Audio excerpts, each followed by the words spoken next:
2023 সালের 7 অক্টোবর 1200 ইসরায়েলিকে হত্যা এবং প্রায় 250 জনকে জিম্মি করে ফিলিস্তিনের স্বাধীনতাকামী সংগঠন হামাস। এর বিপরীতে ইসরায়েলিদের হাতে প্রাণ দিতে হয় 47,000-এর বেশি ফিলিস্তিনিকে। ধ্বংসস্তূপে পরিণত হয় গাজা উপত্যকা। বাস্তুচ্যুত কয়েক লাখ মানুষ। যুদ্ধ ছড়িয়েছে ইরান, লেবানন, ইয়েমেন সহ গোটা মধ্যপ্রাচ্যে। যুক্তরাষ্ট্রের সরকারি পরিসংখ্যান বলছে, যুদ্ধ শুরুর আগে হামাসের যোদ্ধা ছিল 20 থেকে 25,000। ইসরায়েলের দাবি, এদের মধ্যে প্রায় 20,000 হামাস সদস্যকে যুদ্ধে হত্যা করা হয়েছে। যুক্তরাষ্ট্রের ধারণা, গেল 15 মাসে যত হামাস যোদ্ধা নিহত হয়েছেন, সমান সংখ্যক সদস্য এরই মধ্যে সংগ্রহ করেছে সংগঠনটি।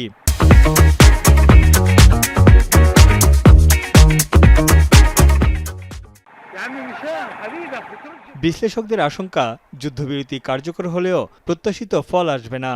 গাজার এই যুদ্ধ বা সংঘাত প্রজন্ম থেকে প্রজন্ম পর্যন্ত প্রভাব ফেলবে। The amount of civilian casualty.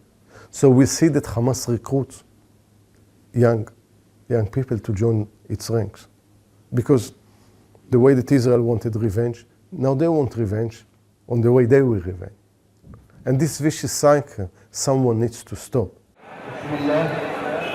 মার্কিন গোয়েন্দা সূত্র বলছে, হামাস নতুন করে আরও 10 থেকে 15,000 যোদ্ধা নিয়োগ দিতে সক্ষম হয়েছে, যাদের মধ্যে অধিকাংশই তরুণ ও প্রশিক্ষণবিহীন। শুধু নিরাপত্তার জন্য তাদের ব্যবহার করা হচ্ছে। ইসরায়েলি সামরিক বাহিনী একদিকে তাদের অভিযান শেষ করে, অন্যদিকে হামাস পুনরায় সংগঠিত হয়, যার ফলে ইসরায়েলকে একটা হুমকির মুখেই থাকতে হচ্ছে। যুদ্ধবিরতির মধ্যে নিজেদের আরও সংগঠিত করেছে হামাস। অস্ত্রবিরতির চুক্তিকে নিজেদের সাফল্য হিসেবে ব্যাখ্যা করেছেন সংগঠনটির সামরিক শাখার এই মুখপাত্র। نعلن التزامنا باتفاق وقف إطلاق النار والجاهزية لتنفيذ بنوده والالتزام بشروطه من حيث وقف القتال والالتزام بالجدول الزمني للتبادل وتأمين أسرى العدو।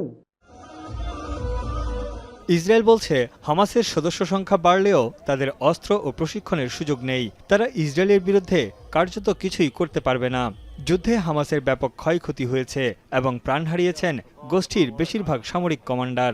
গাজার শাসন ক্ষমতায় হামাসকে দেখতে চায় না ইসরায়েলিরা। তানভীর জনি, এখন বিশ্ব।